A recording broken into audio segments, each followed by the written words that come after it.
It looks like we're underway. Okay. For March 26th, Senate Appropriations Committee, Senator Guru. Here. Senator Hicks. Here. Senator Kinski. Here. Senator Steinmetz. Here. Chairman Perkins. Here. You have a quorum.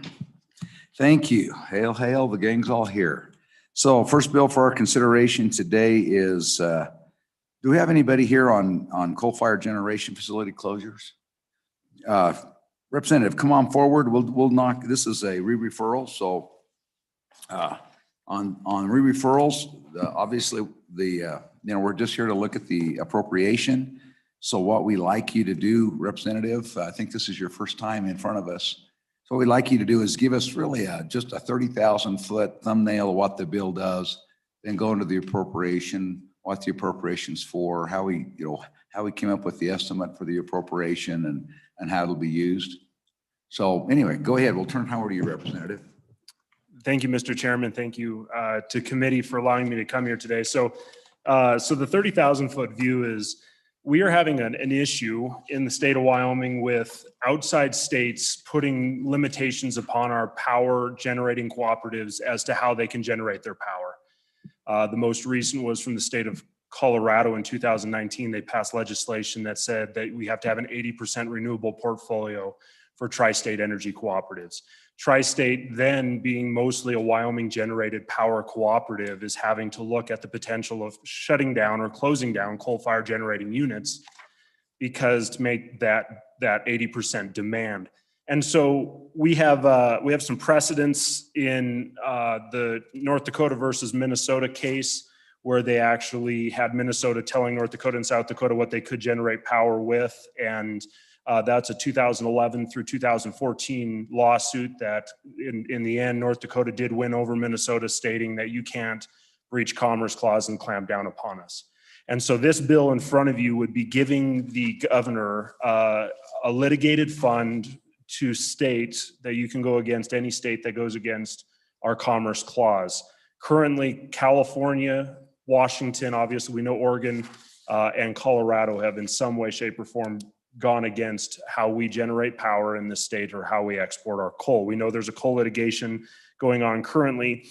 The idea here is that if we don't take a stand in this phase of the game, we will find ourselves at an 80% renewable portfolio requirement and no way to actually make this reliable. So this really is about reliability. Reliability is something that's incredibly important, as we've seen by our Texas failure in the last month and a half, as well as this last storm and our lack of failure due to our robust coal generation facilities. So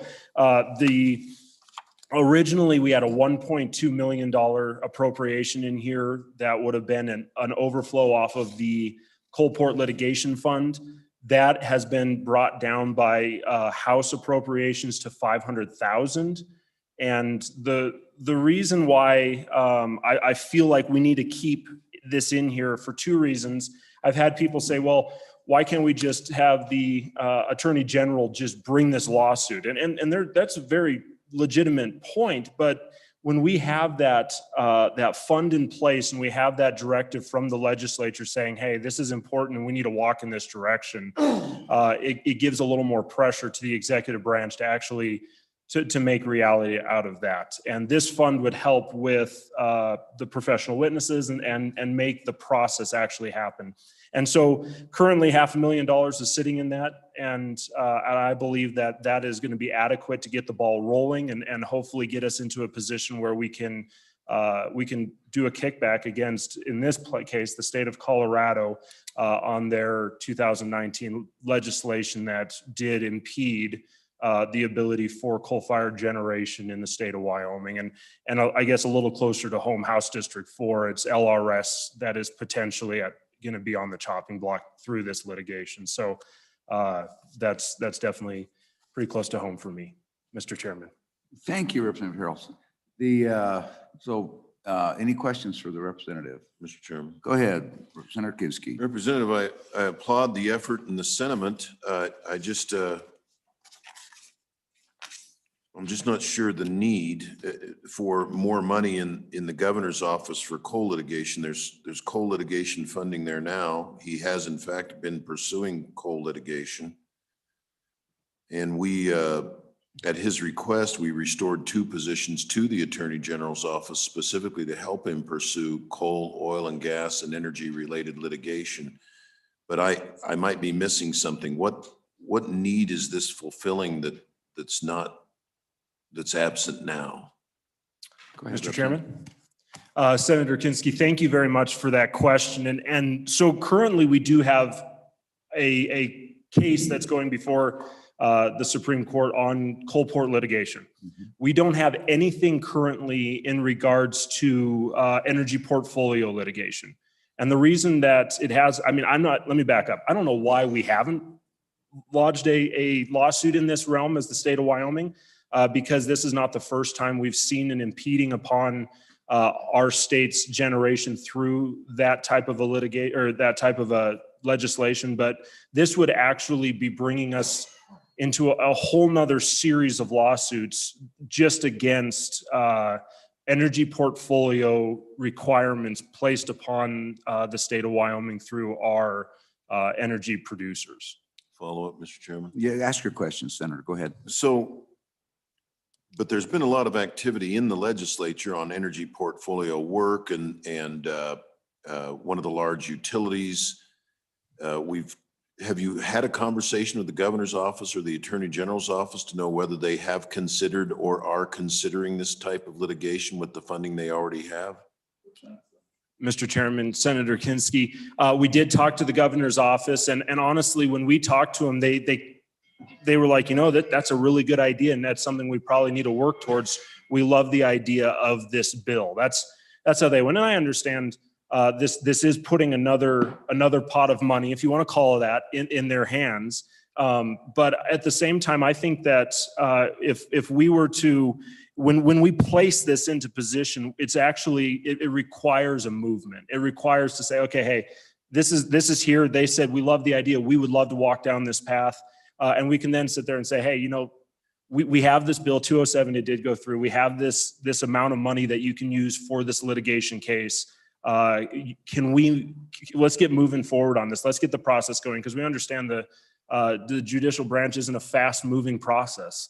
And so 2035 is when 80% is required by the state of Colorado on tri-state. And if we could have, before that time, if we could have a ruling in a Supreme Court case in our favor, it's going to radically change the face of what tri-state generates in this state.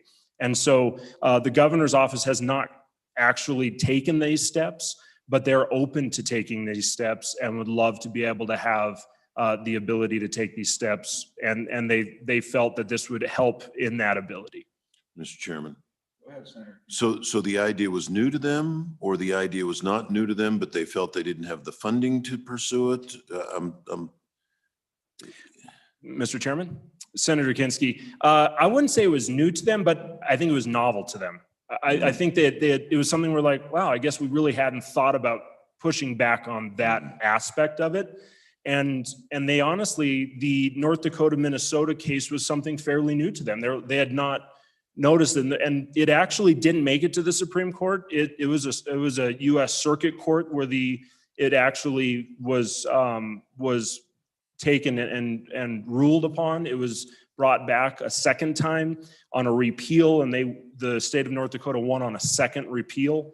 And so it never made it to the Supreme Court. So maybe it didn't, I would say it didn't make its big time news wise. And so I think it kind of might've slipped through the cracks a little bit on the, but so when they looked at that and what Minnesota and North Dakota, that relationship and what happened there is very similar, almost exactly the same story of what we have going on right now with Colorado and Wyoming. And so I believe we have a court precedence to say that there's a very good chance if we were to bring this before the courts to actually make reality out of it. Thank you, Mr. Chairman. Thank you, Representative. Thank you.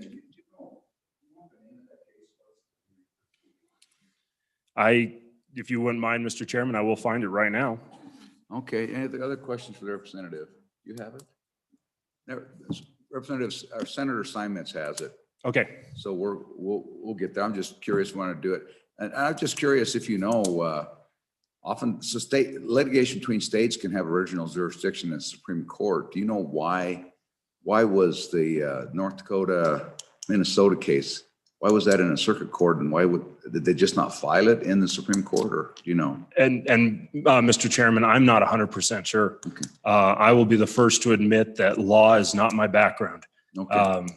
I worked 8 years at a coal-fired power plant. So Okay, thank you. Mr. Chairman, is that the Fourth Circuit? I'm trying to think what circuit court that North Dakota is in. Senator Steinman says the case, so we'll get this. I'll be very interested to read through it. So anyway, thank you. absolutely. Thank you, Senator Steinman. Any other questions for the good representative? Thank you. Thank you, Mr. Chairman. Thank you. Is there anyone else in the room to testify in this bill today?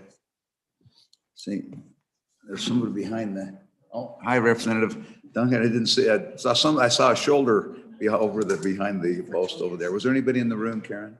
We do have 2 people in the virtual Okay, waiting let's room. go I'll ahead. bring them. Let's go ahead and admit them. I've admitted Shannon Anderson and Sean Taylor. Okay, and Sean, okay. Well, Shannon, you made it on the screen first. Why don't you go ahead? Okay, thank you, Mr. Chairman. I appreciate that. Shannon Anderson on behalf of the Powder River Basin Resource Council, and our organization is opposed to the bill and especially the appropriation. We appreciate the conversation you've been having this morning in committee because, Mr. Chairman, no one proposing this bill has been able to answer the questions about whether the appropriation is the right amount. And this is because we don't know what case this appropriation will fund, who the law firm will be, what court it will be brought in, or importantly, what the chances of success we have in bringing any case at all. We really question whether Wyoming will get any return on its investment of this $500,000. And we ask you to strip the appropriation from the bill until these very basic questions can be answered by the bill proponents and the governor's office. In the meantime, we have a very capable team of already paid lawyers at the Attorney General's office who can research potential actions. And once this initial research is complete, they can bring a recommendation forward to you. And if additional funding is needed for outside counsel or expenses at that time, we can go from there. But again, this bill and the appropriation in particular put the cart before the horse, Mr. Chairman. I would note that past cases under this very section of law have not been successful, as you know. The case pending before the U.S. Supreme Court right now is effectively moot because the coal port proponent is now bankrupt and has abandoned its project. Wyoming's case was not the silver bullet that many thought it would be, and we have received no return on that investment of state dollars. We fear that any case brought under the new part of the law will be equally unsuccessful and an unwise use of the people's money. I have read that Minnesota 8th Circuit case, and it was brought by Basin Electric, not by Minnesota, which was partly why it was in the 8th Circuit, not the Supreme Court. And it was based on a relatively unique set of facts. It's also worth noting that there is conflicting law from other courts. The Dormant Commerce Clause part of the case was a minority opinion, and the majority opinion was based on preemption concerns with the Federal Power Act. The Federal Power Act creates sensitive and complex federal state jurisdictional issues. It gives FERC authority over interstate wholesale sales and transmission of electricity, while the states have authority over generation and distribution facilities, as well as retail sales. The laws in our neighboring Western states have been thoroughly reviewed as being compliant with the Federal Power Act because of this balance of jurisdiction and how states are expressly authorized by Congress to regulate power sources and retail rates of electricity within their borders. It's certainly an interesting evolving area of the law, but again, we already have professional compensated lawyers in office right down the stairs from you that can consider these topics and represent the state if needed. Again, we ask that you remove the appropriation from the bill. One thing to keep in mind is Wyoming now actually has an energy portfolio standard too. Last year you passed House Bill 200, which requires a portion of power generated to be generated by coal with carbon capture. Can other states sue us for that? As a state, we normally respect the rights of other states to make decisions within their borders, even if we disagree with those decisions. We ask you to exercise caution and discretion and ensure that this litigation is in the best interest of the state before the appropriation takes effect. We are also concerned about the lack of transparency on the spending and the lack of checks and balances. We know you are limited in your authority in this committee on what you can do with the bill, but we draw your attention to page 6, lines 1 through 3 of the bill, which allows reports on the expenditures of state funds in secret, shielded from the public. Again, this is page 6, lines 1 through 3. The appropriation lasts until 2030. So for about a decade, the public may not have any idea how the funds have been spent. As appropriators of our state dollars, we ask that you seriously consider whether this is a necessary and appropriate provision in the bill. And we understand, again, the authority of the committee here this morning, but we encourage you to ask questions of your colleagues during debate on the bill of the floor. Again, we just really think that if state dollars are being spent, the public should have a right to know how those state dollars are actually being spent. And with that, Mr. Chairman, I'd be happy to answer any questions you may have. Questions for Ms. Anderson? Ms. Anderson, a quick question for you. Quite frankly, as I look at page 6, lines 1 through 3, that allows for the governor and the attorney general to present information required by this paragraph in executive session. And if we look at this particular paragraph, I mean, we're talking about the status of litigation. In fact, I would find it surprising if something like this were not the case, because it's an attorney-client situation, which is generally privileged and under law. So I'm curious why you would think that would be inappropriate or unusual with respect to litigation. Yeah, and Mr. Chairman, I think the reports contemplated wouldn't necessarily expose any attorney-client privileged information. The status of the case, what documents have been filed, how much money has been spent. None of that should be privileged attorney-client information, in my opinion, as a lawyer, Mr. Chairman. Well, what's talking about is the status of any litigation initiated. I mean, that's a status, usually that's what you're looking for, is a status report. The lawyer and their client are always, the client is always very interested in the status of the case. And that would also include theories, that would include other strategies. I would be shocked if it wouldn't be an executive session, otherwise be privileged. So but thank you for your comments. I was just curious to follow up on that. Thank you. Any other questions for Ms. Anderson? Thank you. Ms. Anderson, anything else? No, that's it. Thank you. All right. Thank you very much. Mr. Taylor, welcome. Good morning, Mr. Chairman. My apologies. I was planned to be there in person. I'm just right across the street from you, but you guys moved quicker than I thought. So I just had to sit in my office and do this. My name is Sean Taylor, Executive Director of the Wyoming Rural Electric Association. And I thought it might be helpful to give a little bit of background as to how this legislation came to be. And before I do that, Mr. Chairman, you'll remember when you were Senate President over the past few years, we have asked for the legislative leadership's help and the governor's help in writing letters and pushing back on some decisions that have come out of Colorado, or some opinions coming out of Colorado that would potentially impact Wyoming's rural electric cooperatives that are served by Tri-State. One having to do with going to be regulated by FERC. The Colorado legislature said, we don't think they should be regulated by FERC. We want to regulate them. We want our Colorado Public Utilities Commission to regulate them. And we had asked leadership and the governor to respond with their own letter saying, absolutely, it makes sense that Tri-State isn't regulated by, 1 or 2 or 4 different state regulating bodies.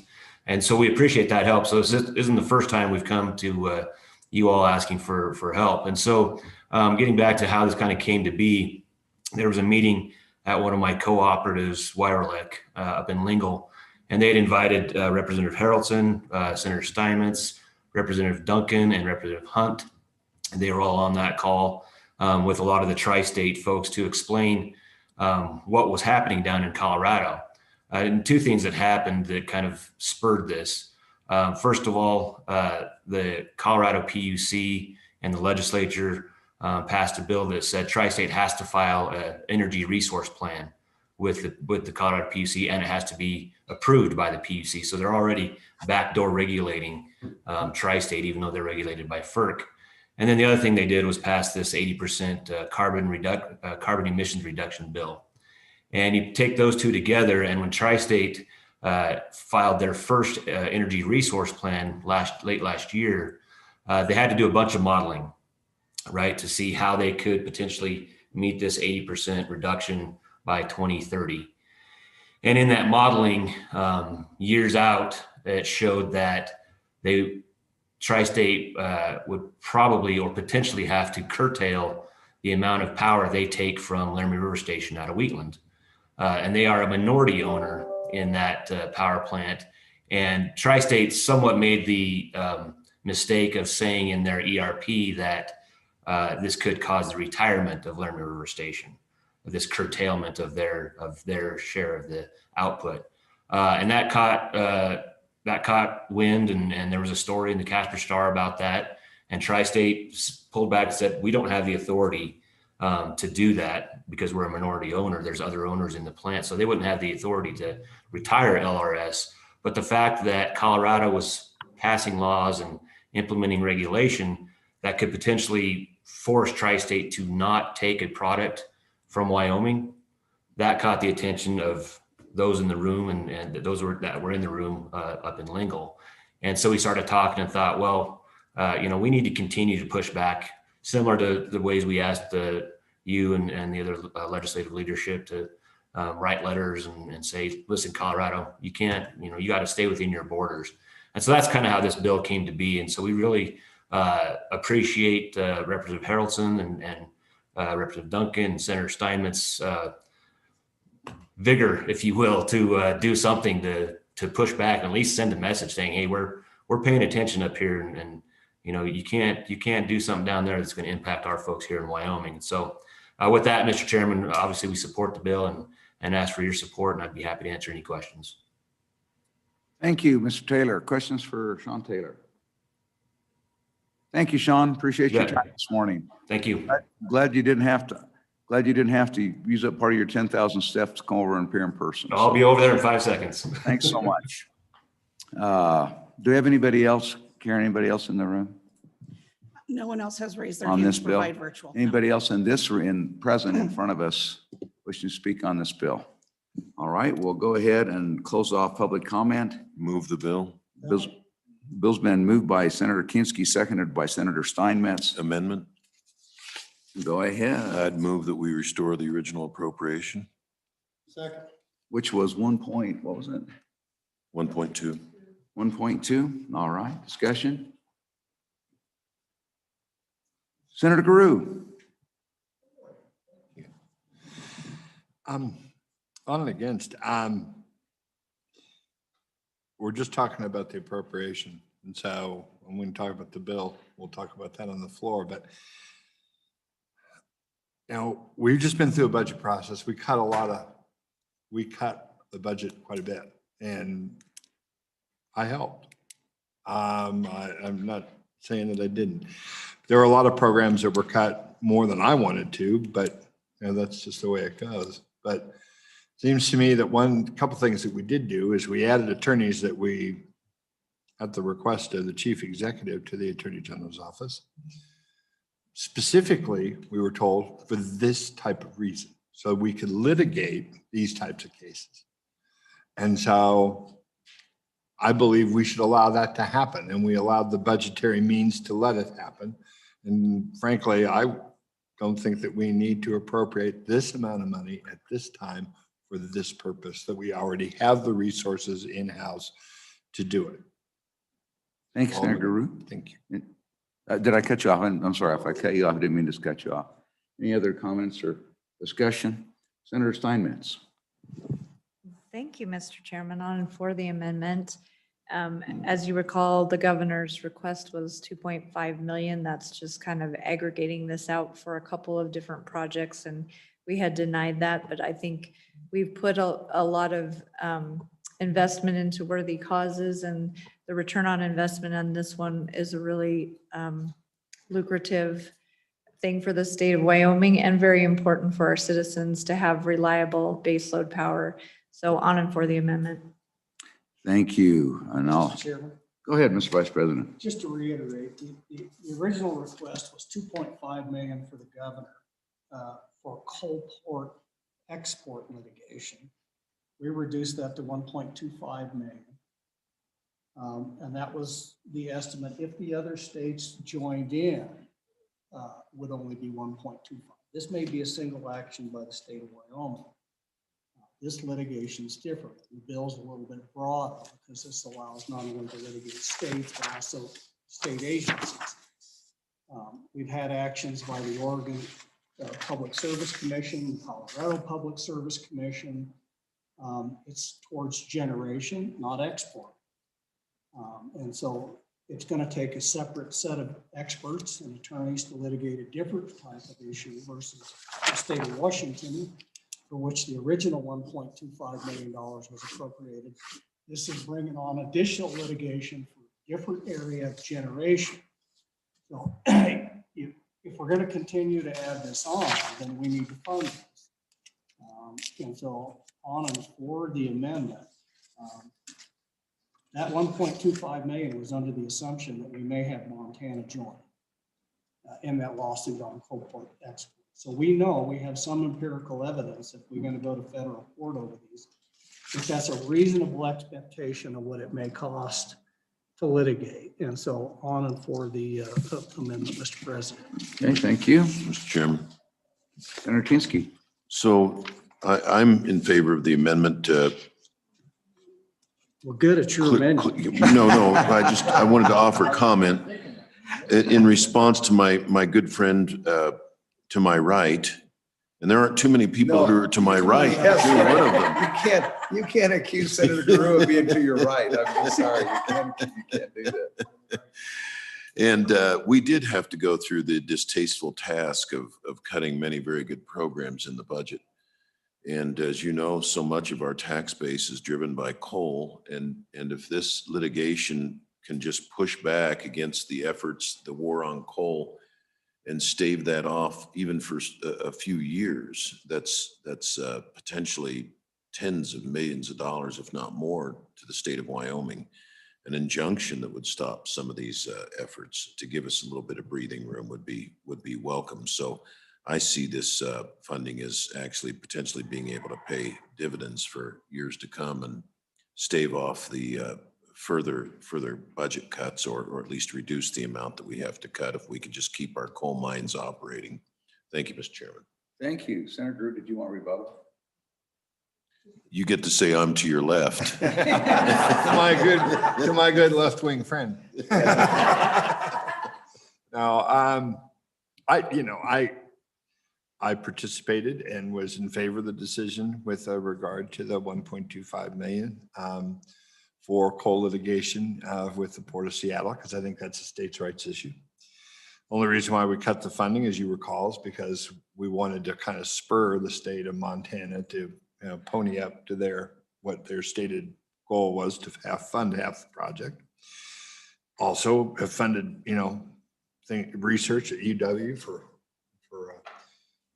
projects with regard to helping our coal industry. And so I don't think this is, a for or again coal in certain ways. I just feel that we have the resources to do this here, and we have been cutting budgets. And I know, because we hear it on the floor all the time about the shortage of lawyers that we have in Wyoming or in general. And that is well documented and well versed. But I think we could have done with a little bit less. That's all. So on and against the amendment. Thank you. Thank you. And I'll just say that I don't do this kind of litigation, so I'm not declaring a conflict. So any other, and so I do have one question for any members on the panel. Does anybody know the amount of unexpended money that's remaining in the coal port litigation fund? Do we know that number? Okay, thank you. All right, are we ready for the question? All those in favor of the motion say aye. Aye. Those opposed, no. No. We're back on the bill. Any other, motion carries. Any other amendments? Let's call a question on the bill then. Karen, if you'll do the roll. Yes, Mayor. On House Bill 207, as amended, Senator Guru. Senator Hicks. Aye. Senator Kinski. Senator Steinmetz. Chairman Perkins. All right. 4 ayes, 1 no. Thank you. So we seem to have a little problem with senators carrying their counterparts' bills when they get out on the floor. Representative, who's carrying this bill on the floor? Mr. Chairman, actually, Bo Beitman will be carrying it. He was in Minerals Committee whenever I presented, so he understood the topic well. And so Senator Beitman will be doing it. And then Senator Brian Boner and Senator Sherry Steinmetz will also be in the runners up to swing if need be. And you know, and that's probably a pretty good lineup. I just would have let off of Senator Steinmetz, but other than that, it's okay. That's like Tinkers to Evers to Chance, you know? That's right. Thank you very much. Thank you guys very much. I appreciate it. And also I will say that if and when this goes through, I will definitely do my part to make myself very common in the governor's office until this becomes reality, because this is for our state. We need this to become reality. So thank you guys and have a great day. Thank you, Representative. How you doing with your first session?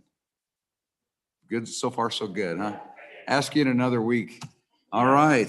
Mr. Chairman, just an observation. I think that lineup was appropriate because you always put your home run hitter at the last. So You know, knock it out of the park. well, it depends how you play. I'd get my best hitter. I'd get my best base runner You wanna get on on first base. and push him around, trying to, you know, don't swing for the fences, hit the singles. Thank you. Next item for our consideration is House Bill 197, Connect Wyoming Program Federal Funding. Representative Duncan, how are you? Excuse me, Newsom. Sandy, good to see you. Good to see you. Thank you, Mr. Chairman. I'm here for House Bill 197. Access to high-quality business and residential broadband is essential to developing and growing and attracting business, improving academic performance, supporting healthcare, promoting innovation, attracting investment, educating our workforce, as well as our quality of life and improving Wyoming's position as a global competitor. The Federal Communications Commission has established that advanced telecommunications capability requires access to download speeds of at least 25 megabytes per second and upload speeds of at least 3 megabytes per second. Many residents of rural Wyoming have limited access and have an average download speed of only 17 megabytes per second.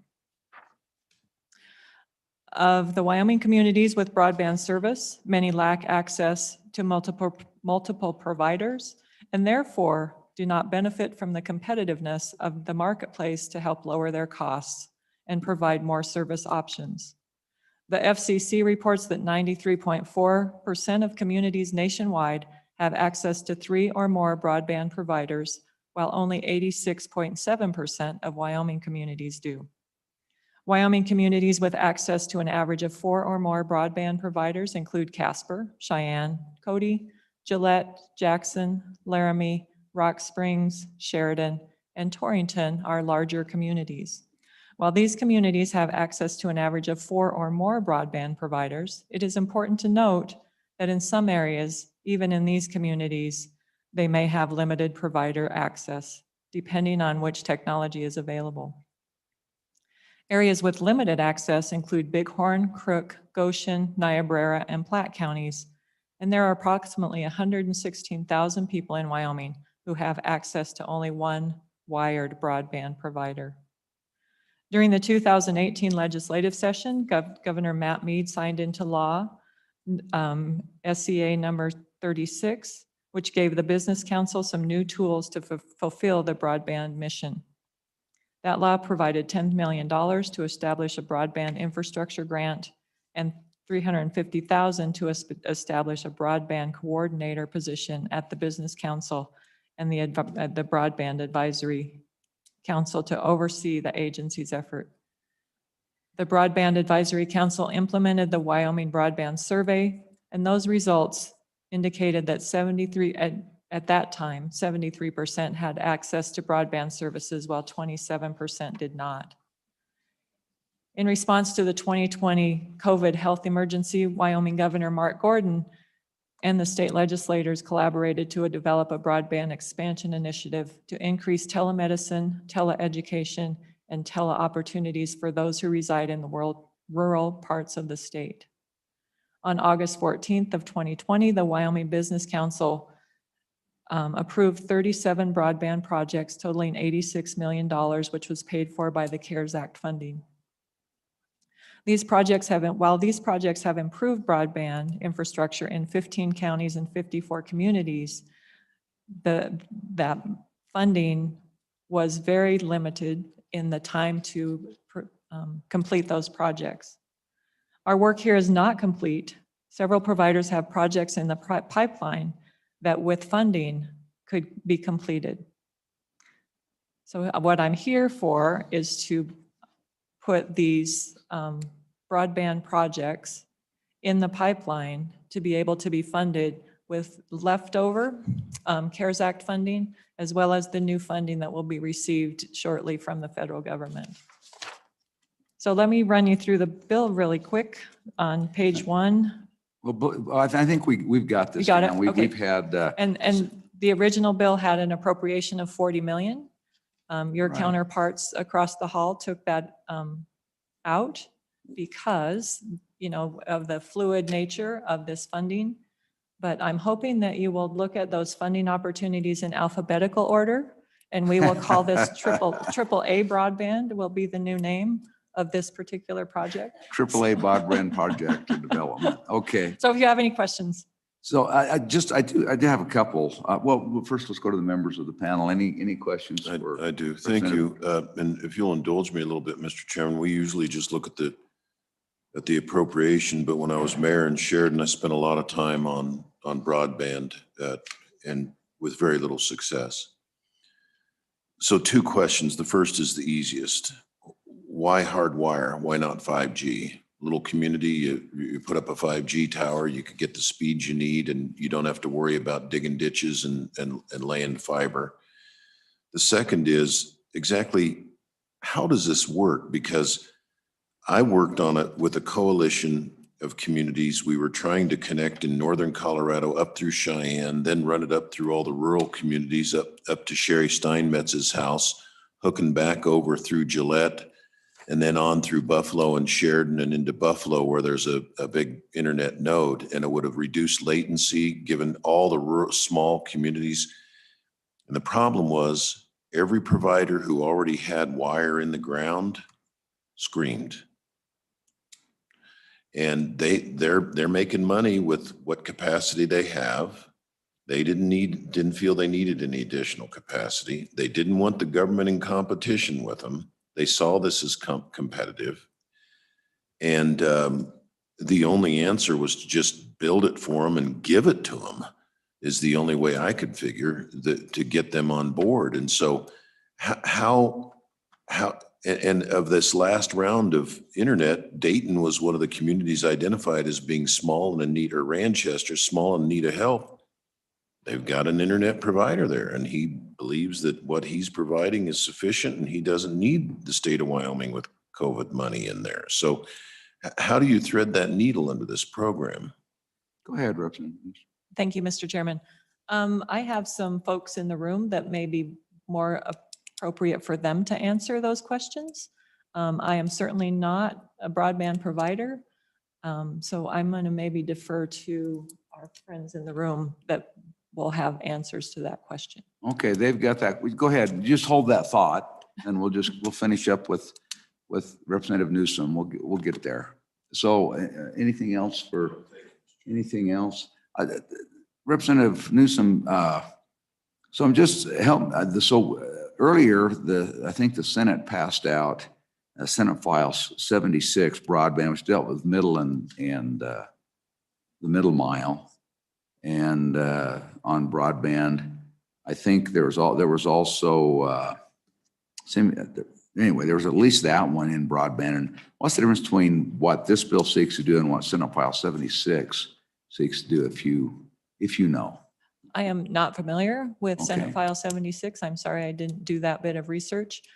I Okay, would venture to guess that they are very similar. okay.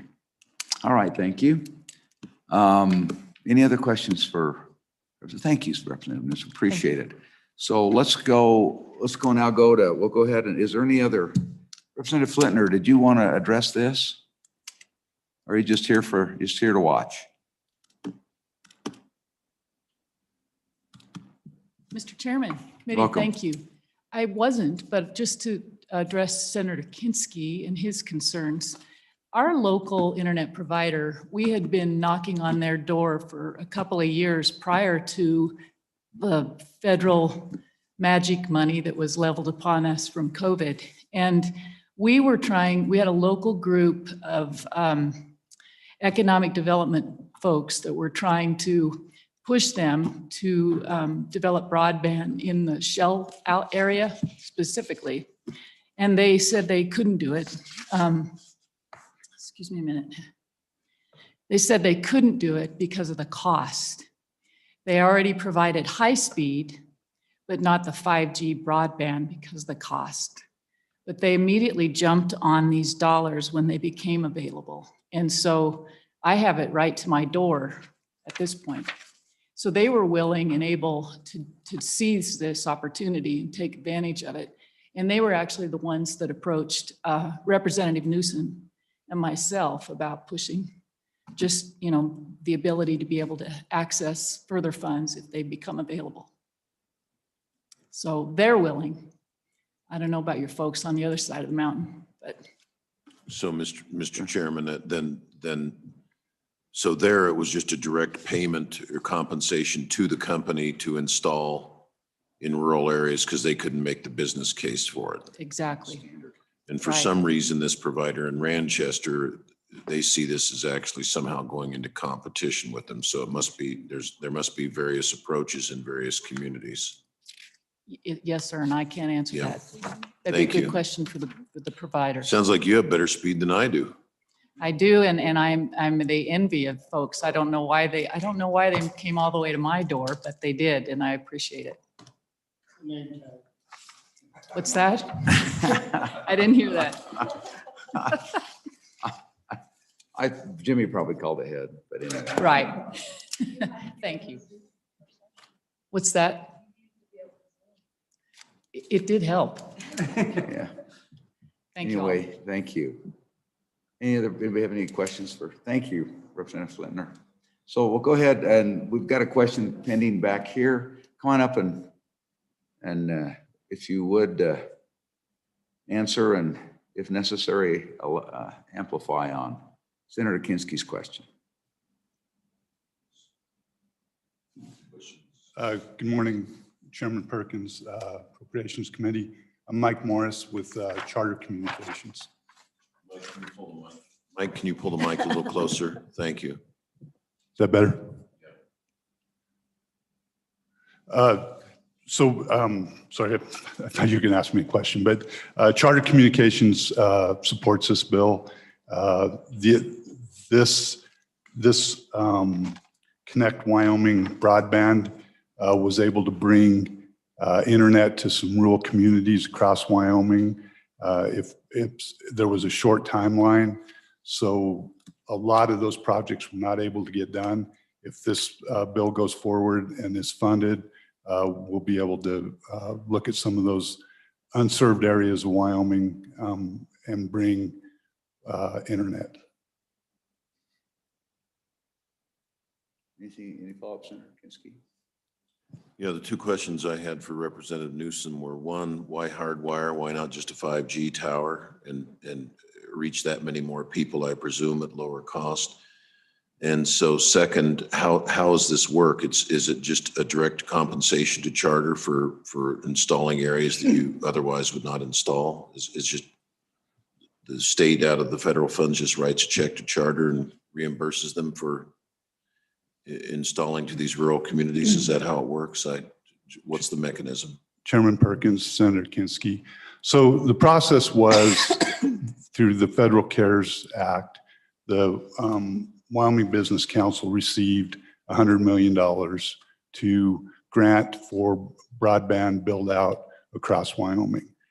Companies like Charter, others proposed projects. And those projects were to unserved areas of Wyoming. The Broadband Council or the Business Council did not want any overbuilds of current internet in the state. We wanted to reach unserved areas. Those were submitted to the Broadband Council. They reviewed them and awarded those grants in the sum of $80 million. Now, our grant, we were awarded 2 projects, but there was a short timeline on that. Those had to be completed by January 30th, 2020. So we really couldn't do the job. We couldn't guarantee that we'd have that job done. So we had to turn that money back. I think that the money that they're asking to be appropriated here is money that is left over from that $100 million that was not used. And I think there were other vendors that had to turn that money back too. With the longer period, we'll be able to reach those communities that are underserved. And in our case, it wasn't 100% grant. We had a buy-in portion ourselves. Thank you, Mr. Chairman. And follow up. Go ahead. So this was, none of it was overbilled, none of it was overbilled. So and you may not be able to answer this question. I don't know who serves Representative Flitner, but she already had service. So evidently that was an overbill. And maybe that's a different pot of money than what you're talking about, because you said the Business Council wanted to only do unserved, not underserved with overbills. Chairman Perkins, Senator Kinski, the intention of the grant was no overbill. Now, I read about it. I don't know the details behind it, but I think that was something that probably the Broadband Council should address. But the intention was not to overbuild any adequate internet. All right. Thank you, Mr. Chairman. So yeah, I just want to follow up on an answer, a question and answer from Senator Kinski and your answer, Mike. And did I understand it to be that the Business Council was not interested in helping to fund 5G projects? Did I misunderstand? Chairman Perkins, no, I didn't say that. Okay. Yeah, no, I think that they funded terrestrial, fiber, any sort of internet that could meet the minimum of 25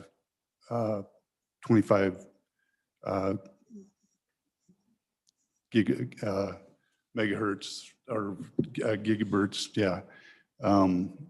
Megabits, Megabits. There you go. Thank you. And they've been doing those Back to the Future things. So now you Right. get the anyway. Yeah. Jewels. You get the Right. jewels going on. But yeah. No, I think any sort of project was eligible at that point. Right. And just to be clear, I didn't hear you say that, but the way that you answered the question, it seemed to me there was maybe an inference or implication that 5G wasn't a welcome type of bid. But thanks for clarifying that. I appreciate that. Chairman Perkins, I don't believe that to be right. I think anything worked. Whatever worked. worked and provided this. Okay. Thank you. Any other questions? And so we looked at, the House Appropriations already put in the standard language we're doing so we have the budget balancers on coronavirus relief. So that's already in here. And so we've kind of got that standardized language so we can make this work. And I think also I don't remember specifically in my conversations with the executive, but in the Coronavirus Relief Act that came out of the Senate, we've reauthorized and extended a number of the programs that terminated under the special session deadlines of December the 30th. That's now on the House side. So in addition to this, for both your and Representative Flitner and Representative Newsom, so in that, some of those programs, we've authorized the governor to reauthorize and extend those programs to the end of this year. So some of the money and some of the grants that were there, the governor has, if that bill passes, would have the authority to go back and extend those and finish off the grants that were awarded in those categories if they think it's in the best interest of the state of Wyoming. And I know the governor's been a strong component of broadband extension. So there's another avenue for this. There's also President Dockstader's bill on that. So we got a lot of broadband moving forward. And also broadband is one of the purposes that you can use, so far as we know, is you can use America Recovery Plan Act money for that, as well as I think it's also one of the acceptable capital construction projects available. So there's going to be lots of opportunity to look at this and improve broadband across the state, I think. So anyway, anything else? Is there anyone else to testify in this bill that's in the room? Go ahead and let's go ahead and let them in, Karen. Is there anybody from a state agency? No, we don't have any state agencies. We have Okay. Liz Zerga and Tom Laycock, and I'll bring them both in. Okay, thank you.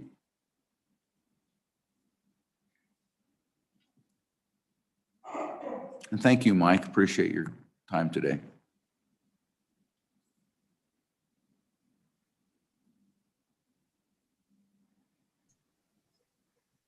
Ms. Zerga, welcome. We'll go with you first. Thank you, Mr. Chairman. Good morning, members of the Senate Appropriation Committee. Liz Zerga on behalf of the Wyoming Telecommunications Association. We are here in support of House Bill 197. Little bit of background to add, and maybe it will address in some detail some of the questions that I've heard from the committee.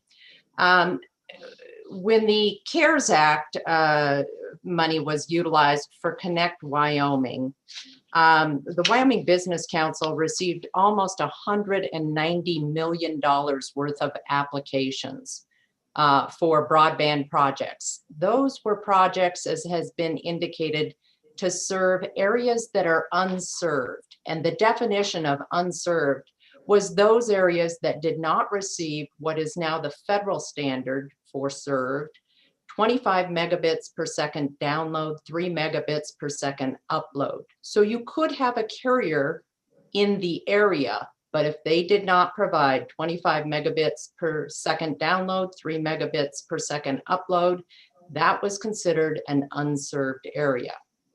And so, as I indicated, they had about $190 million worth of applications to provide broadband in unserved areas. As you know, the ability to get that money out quickly required, there was a rulemaking, and then there was the program was set up, and then there were contracts that were entered into, applications taken, contracts. And by the time the contracts were made available, we were in September. And so what ended up happening was they funded, I want to say around $80 million. They put out awards around $80 million.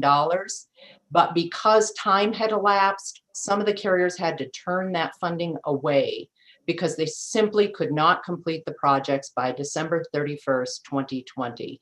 And then, as you know, the CARES Act was extended by the federal government. So, and there's remaining CARES Act funds available. In addition, you now have the American Recovery Plan Act, or American Rescue Plan Act, which has within it, in multiple categories, the opportunity again for states to fund broadband network. And it's repeated throughout that bill. And I'm anticipating that once those revenues hit the state of Wyoming, that is something you'll be looking at. So what House Bill 197 does is tries to say, put broadband in the mix, put those Connect Wyoming projects in the mix. There's still a lot of demand. There's still a lot of unserved areas. And how does this relate to other bills that you've already addressed and that the other side has addressed?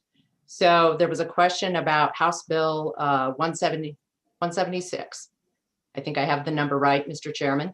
That is the state broadband program. That is not this bill, which addresses federal funding, federal program. That was the state broadband program that was set up previously and funded through the Wyoming Business Council. That is a separate program. They both address broadband, but the federal money, of course, is these, and they both have Connect Wyoming projects. I want to be clear about that. But this bill is addressing federal funding. You also had, as you indicated, Senate File 118, which appropriates and takes priority over a lot of other leftover coronavirus funds that have not been expended. And certainly within Senate File 118, there is an intent, is my understanding, to put some of that leftover CARES Act money towards Connect Wyoming projects. But House Bill 197 is kind of the overarching bill that says keep broadband in the mix. If there is additional money beyond that, which is, I think it's a relatively small in the big scheme of thing appropriation in Senate File 118. If there is more leftover coronavirus money that cannot be utilized for anything else, please consider it for broadband. And in addition, with the new American Rescue Plan Act money, please keep broadband in the mix for these Connect Wyoming projects. The other thing I would answer is Senator Kinski's question about 5G. The way this program worked is you could submit for either a landline-based project or a wireless project. There wasn't any discrimination. However, it is not a mobile fund. It is not a mobile wireless fund. It is a terrestrial-based fund to get the funding to connect households and businesses. So where this money went, it didn't just go to landline-based carriers. It also went to fixed wireless carriers. Quite a bit of it did. And it enabled the recipients. I guess there were about, according to the Wyoming Business Council, a little over 13,000 households and businesses were able to connect to broadband at speeds at a minimum of 3 times the federal 25.3. And a third of the recipients received fiber to the premise, which allows them, of course, gigabit speed availability. So the program, given the very short time frame, was a tremendous success. There's still a lot of pent-up demand. Wyoming still has a lot of unserved areas. And so we're hoping that 197 goes forward and that it remains in the mix for items that can be funded. And with that, I'll stand for questions. All right, thank you. Any questions for Ms. Zerga? Thank you, Liz. Good to see you. Mr. Hawk. Welcome. Thank you, Mr. Chairman. My name is Tom Laycock. I'm the Associate State Director for AARP Wyoming. You may not think seniors and high-speed internet really go together, but what we've actually seen in the last year has been a tremendous uptake in terms of our members' interest in using internet more for a number of things. You know, we tout a study that's actually done by, I believe, the alma mater of the chairman here, that points out that social isolation has the public health implication of smoking 17 cigarettes a day. And so we're using that, folks are using that particular health piece to the internet to address that public health issue. In addition to that, we've also seen a huge uptake of seniors using telehealth. Now, previously, before coronavirus, the only way you could use telehealth and have Medicare reimbursed for it is to go to another physician's office, what's called an originating site. During the pandemic, they actually pulled this requirement off. And what we've actually seen is from March to July, 10 million telehealth services delivered nationally each week. And so that tells us that our folks are really taking hold of the internet. They're excited. We tend to be more rural than any other AARP group in the country. We have 83,000 members. If you remove Casper and Cheyenne or Natrona and Laramie County, we still have 60,000 members in the state, which suggests a very rural membership. In addition, I'll just say personally, when I'm not doing the AARP thing, I am on the state's Broadband Advisory Council. I'm not speaking for them today, but I thought Ms. Zerga did a great job of kind of laying out the differences in terms of Senate File 76 plus what we're talking about now. I thought the Connect program was fantastic. It was quick. It was able to bring a lot of money to a lot of folks and service to a lot of folks quickly, because you didn't have to find that municipality to act as a dance partner with you. That is one thing that the state program does require. And to Senator Kinski's question about fixed wireless, once again, I think Liz hit it on the head.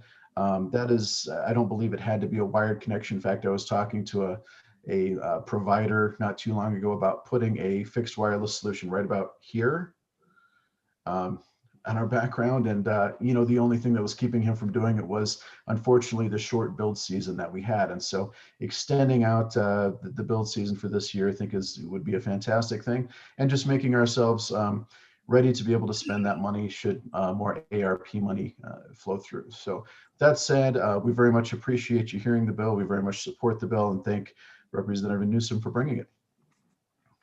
Thank you very much. Questions, Mr. Laycock? So as we talk about this, Tom, and thank you for coming, I'm just wondering, I mean, ultimately, if there's already a state program that is a little bit different, granted, but you already have the basics, you've already had a significant amount of rules promulgated and the regulations. And so I'm wondering why would it not be more efficient and effective to simply go back and modify or expand the existing state program? You've already got rules promulgated. All you have to do is promulgate some new rules for this one section. Why wouldn't it be just as effective? Or why do we need an entire program? Why can't we modify the state program and just run it through there and maybe save some time and get this broadband out across the state? So that's a question to Mr. Laycock. But if he wants to phone a friend, I think Liz Zerga would like to speak to that. But that was a question to you, Mr. Laycock. If you want to answer, if you want to defer, well, it's all good. We don't care. Mr. Chairman, can I ask you to repeat the question? Your microphone unfortunately wasn't on, so I wasn't able to hear it. I thought the red light meant go. Anyway, no, my question was, we have a state program that already has rules promulgated, that's already in effect, that the Wyoming Business Council already administered grants under it. Would it save time and create some efficiencies and avoid avoid some duplication if we simply came back in and modified or expanded the state program so that it did these things, and maybe say we don't have to go back and promulgate rules from scratch. We can just modify the existing rules and move forward. Mr. Chairman, is your suggestion that the Broadband Advisory Council would run that, or are you suggesting that keeping the Connect Wyoming program as is run through the governor's office, because that seemed to be pretty efficient last time? Well, exactly. I mean, we just finished up pushing $80 million of broadband out across the state inside of about 6 months. You've already got these people geared up. Why don't we go back in and modify that program and just do it through that existing program and just expand or modify that program so you can use these funds to in the desired method?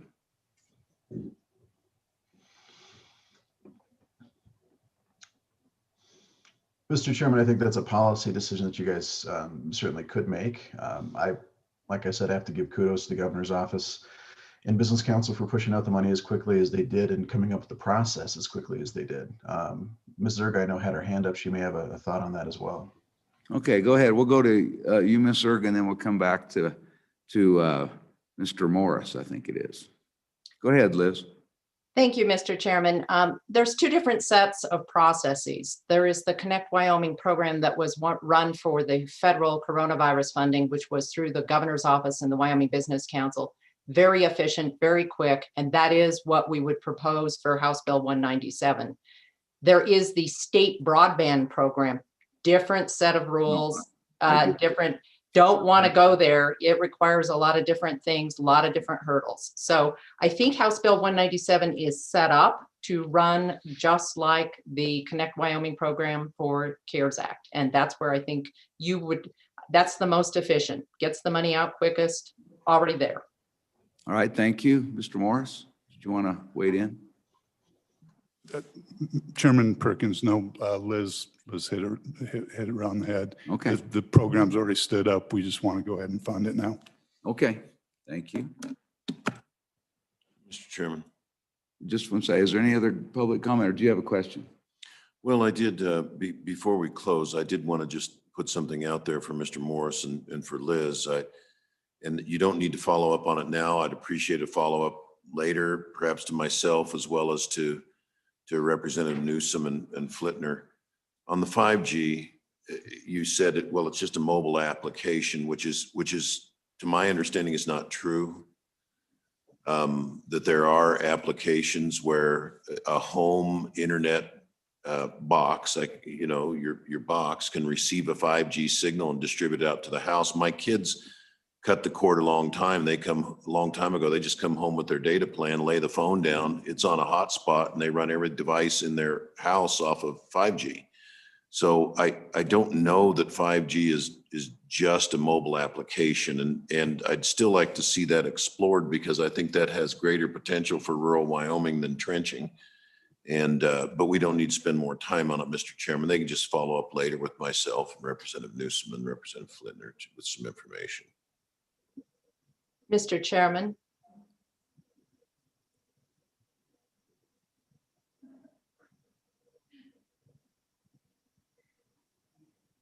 Yes, Liz. So that my testimony is clear, they did not fund 5G. This was not a mobile fund. So you're absolutely correct that fixed wireless can deliver that frequency. They did fund fixed wireless. Go ahead and you can follow up. Go ahead. Okay, I'm not sure what the difference is. What's fixed wireless versus? Fixed wireless, Mr. Chairman, I'm not an expert in fixed wireless, but my understanding is it's a point-to-point. So in other words, it is a, you set up a wireless and you have a fixed location that you are trying to serve. So a house, a premise, which has a receiver on it for that. That is a fixed wireless, whereas a mobile wireless, of course, is your cell phone, mobile, traveling about, and wireless tower connecting to that. So that's the difference. A fixed terrestrial wireless is a point-to-point wireless beam directed towards a premise or premises. Thank you. I'm sorry to take the committee's time on that, Mr. Chairman. That's enough of that. Okay, thank you, Liz. All right, is there any other public comment? Sandy Newsom, excuse me. Representative Newsom, would you like to go ahead and bring us home? Thank you, Mr. Chairman. The intent of this was not to create a new program. The intent of this is to refund Connect Wyoming in a way that it's been efficiently run. So it is not the intent to create a new program. It is an intent to fund the program that exists currently. Thank you.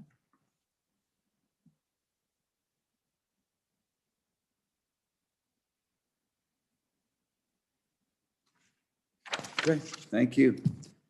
We'll go ahead and close off public comment. Members, what's your pleasure? Move the bill.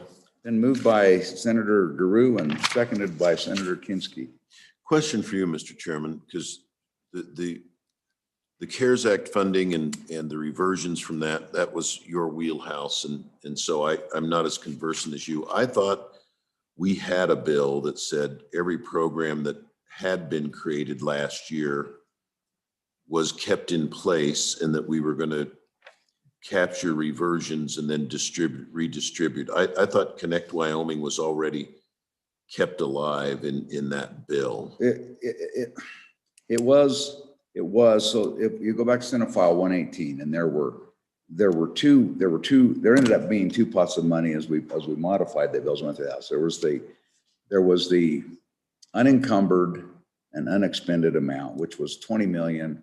But then, you know, we maybe rethought the 39 million that we found out we didn't get the bang for the buck for the 39 million for deposit into the UI account that we got when we put the earlier amount back in the fall. And so I think that's potentially been pulled back and may be available. So that may be up closer to 60 million. And then you've got the FEMA money that will come back that we're in process of applying for. That's somewhere between $0 and $110 million that will come back. So you've got somewhere between 20 and $170 million that'll come back of CARES Act, unexpended CARES Act money, or money that comes to us because of the CARES Act. And so what we did in Senate File 118 is we did a couple things. The bill originally was out there. We dealt with the unexpended unencumbered, which is somewhere between 20 million and 170 million. And we reauthorized that. And we have this set up to where we can come back and we can reallocate that among the governor can make some suggestions. We can do that. And the other thing we did is with another amendment is we added another section here that took what was encumbered but unexpended. And this is a good example that broadband point out. There was 18 or so million dollars left unexpended from those numbers. And so we reauthorized and extended the existing programs in the amendment to that bill with the new section, and allowed the governor to continue and then just reallocate. There was another pot of, like, say, about 18 million left over, and he could reallocate among about 4 or 5, any number of programs that he wanted to keep alive, and extended those programs because the Attorney General and the governor's office were concerned that, for example, in the broadband program, that, you know, the special legislation had terminated that on December 30th, 2020. But that bill then said that we allow those programs to be extended to the end of this year. So that's what that one. So those are the two pots that we're talking about. So there's lots of vehicles out there to try and keep this alive, and also to take advantage of these unencumbered, unexpended funds. So, Mr. Chairman, what does this bill add that Senate File 118 doesn't have? Well, it's specific with respect to Connect Wyoming, and then in addition, it also expands. And so we know that broadband is going to be with acceptable expenditures out of the America Recovers Act Plan Act, the ARPA. So anyway, it allows and anticipates that other one coming. And Senate File 118 did as well. It actually did as well. And so we've got 3 or 4 things out there, and ultimately that will actually end up probably being the budget balancer to make sure all this come in. There's a lot of bills that are trying to snatch this money. So, and I thought yours was an omnibus snatcher of this money. Well, it did. And ultimately what happens is I think we've tried to set this up so the governor has some flexibility, but as we come and ultimately the appropriations we'll do a mini hearings, and before the special session, we'll help allocate and make at least recommendations to our respective, to the bodies about where to allocate this money. So, Mr. Chairman, is there a problem or not a problem with passing a bill like this, which is duplicative in many respects of Senate File 118? Are we in danger of inadvertently creating something that conflicts, or? No, because in B, what the House Appropriations did is they put in this appropriation, they put in this reconciliation language that we're putting in all these bills. So that reconciles it back to Senate File 118. Yeah, we'll come back to appropriations. We'll look at all these demands, and we'll have a better idea of how much money and then we'll make suggestions, and then the bodies will vote on how to reallocate the money, just like we do in. So if this bill is redundant, it's harmlessly redundant. Exactly. Okay, and I think when it comes to broadband, you want some redundancy. Again and again. Mr. Chairman. Yes, Senator Rue. Thank you. Don't be redundant. Yeah. Oh, no, I was just going to say, broadband, as we all know, broadband needs that redundancy. And so That just shows how much in favor of it we are. There's a lot of bills floating around this, and I don't think that's going to be lost upon us that this vehicle, while maybe duplicative in some respects, is a very adequate vehicle to get the money where you want it to go, how you want it to go, and therein makes it a very good bill. And we get it there faster than 25 megabytes per second. Yes. Question. All right, any other discussion? Ready for the question? We close public comment. Oh, let's go ahead and close public comment. Otherwise, the public can vote on this Yeah, we bill. moved it. He closed and we moved. Yeah, we did. That was so long ago. Yeah, we're looking for the redundancy. That's what I love about you, Butch. You always think. Anyway, are there any amendments? Okay, let's ready for the question. Go ahead and call the roll, Karen. Yes, sir. On House Bill 197, Senator Guru, Aye. Senator Hicks, Senator Kinsky, Aye. Senator Steinmetz, Chairman Perkins. Aye. 5 ayes. Thank you, committee. Senator, everybody's a senator when they come to the committee. Representative Newsom, who's carrying this bill in the Senate? Do you know?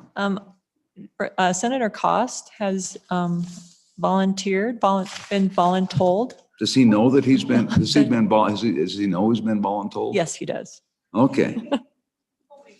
Mr. Chairman. Mr. Vice President. Representative, did you remind him that you voluntold him? All right. Yeah, I've explained too many of these bills that nobody knew what they were doing as they came over from the House. Nobody knew who they were explaining them. So, thank you. We'll go ahead and any other business for the good of the order?